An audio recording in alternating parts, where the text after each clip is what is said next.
அனைவருக்கும் வணக்கம். நைட்டுக்கு வந்து பார்த்தீங்கன்னா டிஃபனுக்கு வந்து தோசையும் தேங்காய் சட்னி தான் ரெடி பண்ணியிருந்தேன்.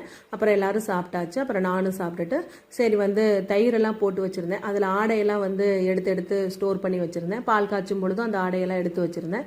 சரி அதெல்லாம் ஃபில் ஆயிருச்சு அப்படின்னு சொல்லிட்டு அப்புறம் சாயங்காலமே ஃப்ரிட்ஜில் இருந்து அதை வெளியில் எடுத்து வச்சுருந்தேன் கூலிங் போகட்டும்னு. அப்புறம் அதெல்லாம் ரெடி பண்ணி கொடுத்தேன். அப்புறம் எங்கள் வீட்டுக்காரர் வந்து பால்லாம் ஊற்றிட்டு வந்தோடனே இதை கடைஞ்சி கொடுங்க அப்படின்னு சொன்னேன். அப்புறம் அவர் கடைஞ்சி கொடுத்தாரு.